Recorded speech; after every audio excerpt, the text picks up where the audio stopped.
তোমাকে ছাড়া যে আমি কিছুতেই ঘুমাতে পারি না মা। তুমি ফিরে এসো মা, তুমি ফিরে এসো।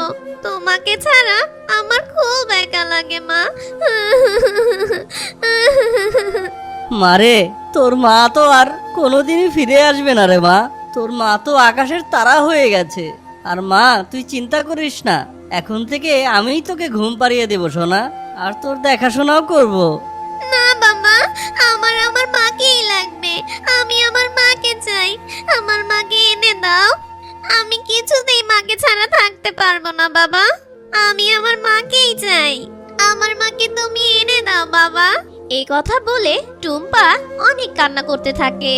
টুম্পা আর তার বাবা একসাথেই থাকতো। কিছুদিন হয়েছে তার মা মারা গেছে। আর যেদিন থেকে টুম্পার মা মারা গেছে সেদিন থেকে টুম্পা কান্না করেই যাচ্ছে। তার বাবা কোনোভাবেই তার কান্না থামাতে পারছিল না। বেশ কয়েকদিন পর টুম্পার ফুপু টুম্পার বাবার কাছে আসে। তখন টুম্পার ফুপু টুম্পার বাবাকে বলে, ভাইজান, এভাবে আর কতদিন কাটাবেন? আর টুম্পাটাকে দেখেন, ও ওর মায়ের সুখে কাতর হয়ে যাচ্ছে। এভাবে চলতে থাকলে মেয়েটা তো অসুস্থ হয়ে যাবে। আমি বলি কি, এভাবে টুম্পাকে আপনি কিছুতেই সামলাতে পারবেন না। আমি একটা কথা বলি, আপনি আর একটা বিয়ে করেন। টুম্পা নতুন মাকে পেলে খুশি হবে, আর আপনার সংসারটাও গুছানো থাকবে। তাই বলি কি, আপনি একবার আমার কথাটা ভেবে দেখুন। এ কথা বলে টুম্পার ফুপু সেখান থেকে চলে যায়। আর টুম্পার ফুপুর কথা শুনে টুম্পার বাবা বেশ চিন্তায় পড়ে। আর অনেক ভাবনা চিন্তার পর টুম্পার বাবা পাশের গ্রাম থেকে রেশমা নামের একটি মেয়েকে বিয়ে করে আনে। রেশমা, এই হচ্ছে আমার মেয়ে টুম্পা। আমার এই মেয়েটা মাকে হারানোর পরে অনেক একা হয়ে গেছে। তাই টুম্পার মায়ের অভাব পূরণের জন্যই আমি তোমাকে বিয়ে করে এনেছি। তোমার কাছে আমার একটাই অনুরোধ গো, তুমি আমার মা মরা মেয়েটাকে আদর যত্ন দিয়ে আগলে রেখো, কেমন? সেটা আপনাকে বলতে হবে না। যদিও আমি টুম্পার সৎ মা, কিন্তু আমি কখনোই টুম্পাকে আমার সৎ মেয়ের মতন দেখব না। টুম্পাকে আমি আমার নিজের আপন মেয়ের চেয়েও আদর করে রাখবো। তুমি এ নিয়ে কোনো চিন্তা করো না। আমিও তোমার কাছে এটাই আশা করেছি রেশমা। তোমার এই কথা শুনে আমি অনেক শান্তি পেয়েছি। আর মা টুম্পা, এটা তোর নতুন মা। আজ থেকে তুই রেশমাকে তোর মা বলে ডাকবি। যাই হোক, চল মা, আমি তোকে ঘুম পাড়িয়ে দিই। এরপর টুম্পার বাবা টুম্পাকে নিয়ে টুম্পার ঘরে ঘুম পাড়াতে নিয়ে যায়। আর টুম্পা আর তার বাবা চলে যাওয়ার পর রেশমা ভাবতে থাকে, হায় হায়, এ আমি কোথায় এসে পড়লাম? বিয়ে হতে না হতেই এই সংসারে দেখি আরেকটা আপদ আছে। আর এখন নাকি আরেকজনের বাচ্চা আমার পালতে হবে। না, আমার দ্বারা কিছুতেই সম্ভব না। আরেকজনের বাচ্চা আমি পালবো, তাহলে আমার নিজের বাচ্চা হবে কিভাবে? ওর বাবার কাছে ভালো হওয়ার জন্য আমি অভিনয় করে এসব কথা বললাম, কিন্তু আমার দ্বারা সম্ভব না। এই সংসার সামলাবো, আবার আরেকজনের বাচ্চাও সামলাবো। এরপর বেশ কিছুদিন কেটে যায়।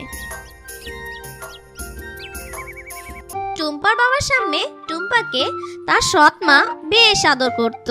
ওরে বাবা, মামের মধ্যে তো ভালোই বন্ধুত্ব তৈরি হয়ে গেছে দেখছি। আমি তো এটাই চেয়েছিলাম। রেশমা, তুমি সত্যি অনেক ভালো গো। যাই হোক, তোমরা মা মেয়ে মিলে এখানে গল্প করো, আমি কাজে গেলাম। এ কথা বলেই টুম্পার বাবা সেখান থেকে চলে যায়। আর টুম্পার বাবা যখন ওখান থেকে চলে যায়, ঠিক তখনই টুম্পার সৎ মার রূপ বদলে যায়। এই যে নবাবের বেটি, এতক্ষণ খুব আয়েশ করে হাসাহাসি করছিলি, আর আমাকে রান্না করতে হয়েছে। এখন আমি বিশ্রাম নিব, আর তুই আমার সংসারের সব কাজ করবি, বুঝেছিস? যা গিয়ে এখন রান্নাঘরের সব থালাবাটি তুই ধুবি, না হলে কিন্তু দুপুরবেলা কোনো খাবার পাবি না তুই। আমার কথা কানে যেন যায়। এই আমি গেলাম বিশ্রাম করতে, সব কাজ এসে যেন দেখি শেষ হয়ে গেছে। এ কথা বলেই টুম্পার সৎমা সে চলে যায় বিশ্রাম করতে। আর টুম্পা তার সৎমার কথা শুনে অনেক ভয় পেয়ে রান্নাঘরে তাড়াতাড়ি চলে যায় আর থালাবাটি ধুতে থাকে। এভাবেই টুম্পার বাবার আড়ালে টুম্পার সৎমা টুম্পাকে দিয়ে সব কাজ করিয়ে নিত। একই রে মা টুম্পা, তুই রান্নাঘরে কি করছিস? আর তোর মা কোথায়? আর তুই চা বানাচ্ছিস কেন? কি আর বলবো বাবা, এই সব কাজ তো আমিই করি। মায়ের নাকি মাথা ধরেছে, তাই মা আমাকে চা বানিয়ে দিতে বলেছে। আমি তো মায়ের জন্য চা বানাচ্ছি বাবা। টুম্পার কথা শেষ হতে না হতেই টুম্পার সৎ মা সেখানে চলে আসে। টুম্পার সব কথা টুম্পার সৎ মা শুনে নেয়। আর তখন টুম্পার সৎ মা বলে, হায় হায় টুম্পা, তুমি এত বড় মিথ্যুক। আমি তোমায় এত ভালোবাসি, আর তার প্রতিদান তুমি এই দিলে? তুমি তোমার বাবার সামনে আমার নামে এত বড় মিথ্যা অপবাদ দিতে পারলে? তুমি তো চা খেতে বায়না করলে। আমি তো তোমাকে বললাম হাতে কিছু কাজ আছে, শেষ করে তারপর চা বানিয়ে দিব। কিন্তু তুমি তো রাগ করে রান্নাঘরে একাই চলে এসেছো। আর আমিও ঘরের সব কাজ শেষ করে রান্নাঘরে এলাম। আর আসতে না আসতে দেখলাম তুমি তোমার বাবার কাছে আমার নামে মিথ্যা অপবাদ দিচ্ছ। তোমাকে আমি নিজের বাচ্চার মতন আদর করি, আর তুমি কি না সত্যি সত্যি সৎ মেয়ের মতন আচরণ করলে। তুমি তোমার নিজের মায়ের মতন আমাকে কোনোদিনই ভালোবাসতে পারলে না। আমি যতই আদর করি তুমি আমাকে সৎ মাই ভাবো। আর হ্যাঁ, তুমি কখন এসেছো? আর আজকে এত তাড়াতাড়ি বাড়ি চলে এলে যে? আসলে হঠাৎ করেই ব্যবসার কাজে বিকালে আমাকে শহরে যেতে হবে গিন্নি, তাই একটু তাড়াতাড়ি বাসায় চলে আসলাম নিজের ব্যাগপত্র গোছানোর জন্য। কিন্তু এসে এসব কি দেখছি আমি। আর টুম্পা, তুই কি আজকাল মিথ্যা কথা বলতে শিখেছিস নাকি? তোকে তো বলেছিলাম মিথ্যা কথা বলা মহাপাপ, তুই কখনোই মিথ্যা কথা বলবি না। তাহলে তুই কেন মিথ্যা কথা বললি বল? শোন, আমি তোকে আবারও বলছি মা, তুই কিন্তু কখনোই মিথ্যা কথা বলবি না, কেমন? আর রেশমা, আমি তোমাকেও বলছি, টুম্পা যখন যা খেতে চায় ওকে তাই বানিয়ে খাওয়িও, কেমন? মা মরা মেয়ে তো, তাই তো হয়তো টুম্পা একটু বেশিই জেদি। চলো তো রেশমা, আমার ব্যাগপত্রগুলো গুছিয়ে দাও তুমি। এরপর টুম্পার বাবা আর তার সৎ মা তাদের ঘরে চলে যায়। আর টুম্পা তার সৎ মার কথা শুনে অনেক অবাক হয়ে যায়। আর সে মন খারাপ করে রান্নাঘরে দাঁড়িয়ে থাকে। আর ওইদিকে টুম্পার বাবা শহরে চলে যায়।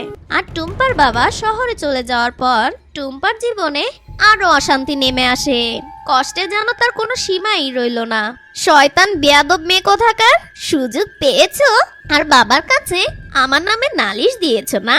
এখন বাবার কাছে নালিশ দেওয়ার শাস্তি তুই হারে হারে টের পাবি। এ কথা বলেই টুম্পার সৎ মা টুম্পাকে ধাক্কা দিয়ে মাটিতে ফেলে দেয়। আর টুম্পা অনেকটা ব্যথা পায়। মা, আমি অনেক ব্যথা পেয়েছি। তুমি আমাকে এভাবে কেন ধাক্কা দিয়েছো? আমি অনেক ব্যথা পেয়েছি। বেশ করেছি, শয়তান মেয়ে, মরিস না কেন তুই? এরপর টুম্পা সেই ব্যথা নিয়ে তার নিজের ঘরে শুয়ে থাকে। আর তার সৎ মা রাতে তাকে খাবারও খেতে দেয় না। আর ওই ছোট্ট বাচ্চাটা না খেয়ে কান্না করতে করতে ঘুমিয়ে পড়ে। আর সকাল হতে না হতেই টুম্পার সৎ মা পানি এনে টুম্পার শরীরে ঢেলে দেয়। আর সাথে সাথে টুম্পার ঘুম ভেঙে যায়। এই যে জমিদারের বেটি, উঠেন, সকাল হয়েছে। সারাদিন পড়ে পড়ে ঘুমানোর চিন্তা করছেন নাকি? আর আপনি যদি শুয়ে থাকেন ঘরের কাজ কে করবে শুনি? তাড়াতাড়ি ঘুম থেকে ওঠো, পুরো বাড়িটা ঝাড়ু দিয়ে আমার জন্য নাস্তা বানিয়ে নিয়ে আসো। মা, ও মা, আজকে আমার শরীরটা বড্ড খারাপ লাগছে। আমার খুব জ্বর এসেছে। আজ আমি কোনো কাজ করতে পারবো না মা। বাহ, ভালোই তো অভিনয় শিখেছিস, কিন্তু এসব অভিনয় কিভাবে দূর করতে হয় সেটা আমি ভালো করেই জানি। শোন, যদি ঘরের কাজ না করিস তাহলে ঘরে খাবারও পাবি না, এই বলে দিলাম আমি। এরপর টুম্পা সৎ মা সেখান থেকে চলে যায়। আর টুম্পা অসুস্থ শরীর নিয়েই সে রান্নাঘরে গিয়ে কাজ শুরু করে। কিন্তু টুম্পা অনেক কাজ করার পরও তার সৎ মা তাতে সন্তুষ্ট হয় না। টুম্পার সৎ মা চুন থেকে নুন খসলেই টুম্পাকে অনেক শাস্তি দিত। ছি ছি ছি ছি ছি, এসব কি রান্না করেছিস তুই? হ্যাঁ, এসব খাবার কি মুখে তোলা যায় নাকি? বুঝেছি, তুই ইচ্ছে করেই এই খারাপ রান্না করেছিস, তাই না? আজকে তোকে অনেক বড় শাস্তি দিব। এ কথা বলেই টুম্পার সৎ মা টুম্পাকে টানতে টানতেই রান্নাঘরে নিয়ে যায়। আর টুম্পার কোনো কথা আর কোনো অনুরোধ শুনতে চায় না টুম্পার সৎ মা। আর রান্নাঘরে টুম্পাকে নিয়ে গিয়ে টুম্পার সৎ মা আগুনের উপরে হাত দিয়ে দেয়। আর আগুনে টুম্পার হাত ঝলসে যায়। ঠিক সেই মুহূর্তেই টুম্পার বাবা বাড়ি ফিরে আসে। আর টুম্পাকে আগুনে জ্বলতে দেখে টুম্পার বাবা টুম্পার হাতের আগুন নিভিয়ে দেয়। টুম্পার সৎ মার এসব কাণ্ড দেখে টুম্পার বাবা বেশ রেগে যায়। শয়তান রেশমা, তুই আমার মেয়ের সাথে এমন ব্যবহার করিস? আমি তোকে আমার মেয়ের দায়িত্ব দিয়েছিলাম, আর তুই কিনা আমার মেয়েকে মেরে ফেলতে চাচ্ছিস, আমার মেয়ের সর্বনাশ করতে চাচ্ছিস। আজ তোর একদিন কি আমার একদিন। শয়তান, এবার তুই মজাটা বুঝবি।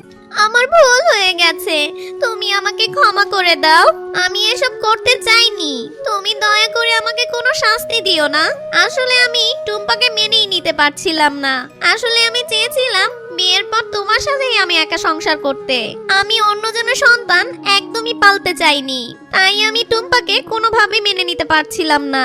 তাই আমি টুম্পাকে অনেক অত্যাচার করেছি। আমার অনেক ভুল হয়ে গেছে, আমাকে তুমি ক্ষমা করে দাও। ও আচ্ছা, তাহলে এই ব্যাপার। তুমি একা সংসার করতে চেয়েছিলা, তাই না? তাহলে থাকো তুমি একা একা, আমি চললাম।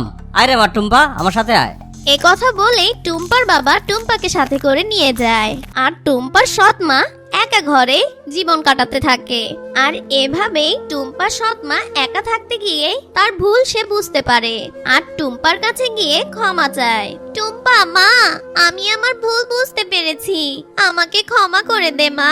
একা আমি থাকতে পারছি না, একা থাকা অনেক কষ্ট। আমি তোর গুরুত্ব বুঝতে পেরেছি মা।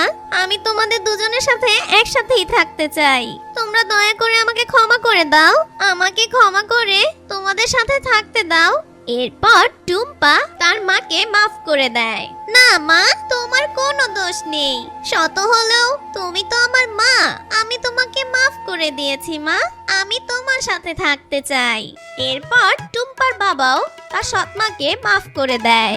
আর টুম্পার সৎমা টুম্পাকে আপন করে নেয়। আর তারপর থেকে তারা সবাই মিলে সুখে শান্তিতে বসবাস করে।